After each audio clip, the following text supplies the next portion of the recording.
Vamos ouvir o Adriano. Adriano, gostava de perceber essa experiência apresentada por Moçambique e a pergunta que lhe coloco.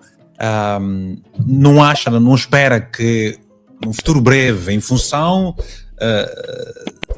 das várias imagens, dos vários relatos, das várias atrocidades que têm sido registadas por conta destas questões de conflitos entre partidos de oposição, sociedade civil, com o partido que governa, não acha que o povo já perdeu este medo? Acha que poderá alguém um dia no judiciário posicionar-se e dissuadir esta prática por parte do governo? Vitor, sim, eu sou muito positivista, eu acredito em Angola, acredito nos angolanos e também acredito que esses momentos chegarão, em que a consciência falará mais alto, mas tudo isso também é um processo que passa pela alternância, porque eu tenho estado a dizer, diagnósticos feitos, o primeiro bem que os angolanos precisam experimentar para ver as coisas alteradas é a alternância do poder. Primeiro, para que, por via da alternância, os angolanos tenham a possibilidade de comparar os termos. No tempo do governo do MPLA foi assim, no tempo do governo da UNITA está a ser assim. E a partir do momento em que os angolanos consigam ter termos comparativos, começa a existir no país a competição na governação. A partir do momento em que haja competição na governação, estarão os angolanos a ser diretamente beneficiados pela competição dos concorrentes. O que não acontece até hoje, e o problema principal da Angola é exatamente este, é a ausência de alternância.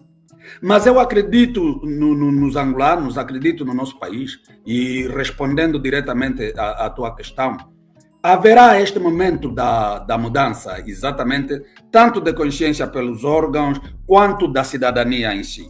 E repare, Vitor, em termos de despertar de consciência, já vimos aquilo que aconteceu ano passado, a quando da greve dos taxistas.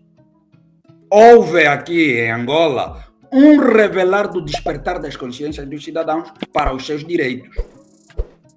É verdade que na abordagem do assunto desvirtuou-se a questão. Vitor, naquela questão da greve dos taxistas, o presidente João Lourenço recusou-se a aceitar que era a greve dos taxistas. Estava ainda na lógica de dizer que a culpada é a UNITA, culpado é o engenheiro Adalberto Costa Júnior, culpado é o general Numa, culpado é o Adriano Sapinhala, que instigaram as populações para irem para as ruas. Quando, na prática, foi um revelar de saturação por parte dos cidadãos, por conta daquela situação que estava a se trazer ao de cima, por parte dos taxistas, que revelava efetivamente algum mal prestar de serviço por parte dos governantes. E eles tiraram as responsabilidades que lhes cabia para poderem procurar culpados.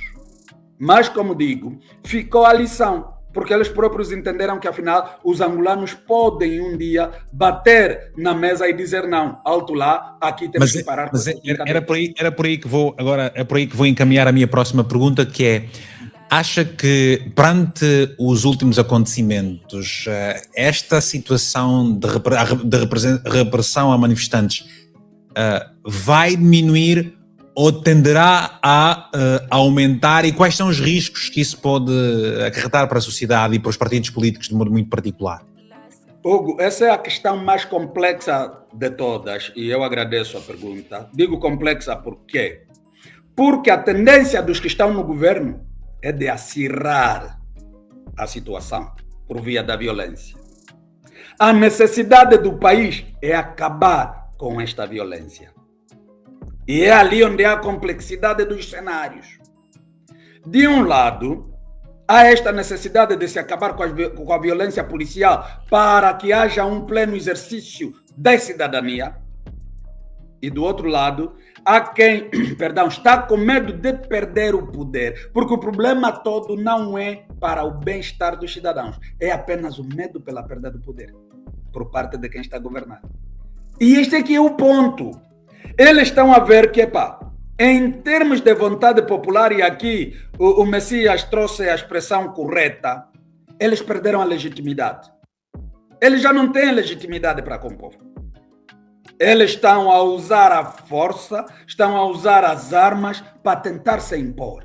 Mas a vontade do povo está a ditar o inverso da situação que eles escolheram como caminho.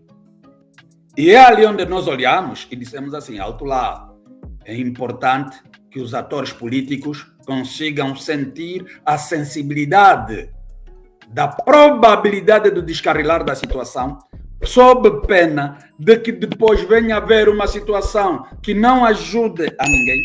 E eles que já estão cheios de medo, que se calhar este é o outro problema principal que eles têm com a alternância, é o medo pela segurança deles, por causa do mal que têm estado a fazer ao povo.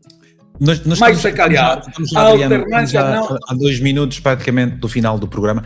Deixa-me só ouvir aqui rapidamente o Messias para as considerações finais. Messias, uma mensagem para as populações, uma mensagem também para a corporação, e qual será o posicionamento do Ana Mola nos próximos tempos, em função exatamente de situações similares?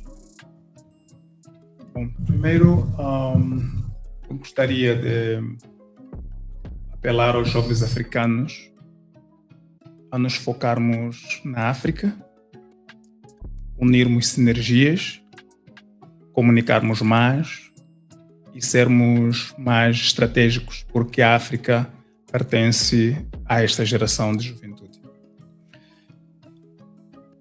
A época em que os nossos mais velhos tentaram fazer algo já passou, a responsabilidade é nossa. Ao nosso presidente Venâncio Mondlane, ele continua a ser a luz que vai trazer a mudança em Moçambique, e eu acredito que é importante que toda a juventude mantenha o foco nesta figura. Obrigado. Bom, terminando, Adriano, para o ano há eleições no país, eleições que vão para que se conheça, porque os angolanos praticamente têm um processo eleitoral muito próprio, portanto o angolano não escolhe o presidente, escolhe o partido, e o partido é que indica o presidente. A ver, vamos um dia se a Constituição do país venha a ser, portanto, alterada no sentido de, e essa é a minha expectativa, termos eleições legislativas e termos eleições presidenciais efetivamente, em qualquer um cidadão com mais de uma certa idade, reunindo assinaturas, pode também apresentar a sua candidatura, como acontece aqui em Portugal e, por exemplo, em Cabo Verde, e aí escolhermos sim o nosso Presidente da República, escolhermos sim também o partido e, por via disso, o Primeiro-Ministro que nos vai governar. Qual é, para si, as considerações finais em função do quadro que Angola está a preparar para viver, que é as próximas eleições, e em função também, claro, de todas as situações que a polícia vem fazendo e que são alvo ou vítimas dos partidos da oposição? Vítor Hugo Mendes, por acaso, sim, concordando com a questão que levanta, infelizmente eu tenho estado a dizer que em Angola o Presidente da República é o primeiro deputado da lista do partido que vence. Por quê? Porque ele nem sequer suspende o seu mandato como deputado. Ele vai tomar posse como Presidente da República, mas concorre através da lista de deputados. É mesmo um sistema atípico, nem faz sentido isso no mundo moderno, com o evoluir do próprio processo democrático, nem faz sentido. O Presidente da República...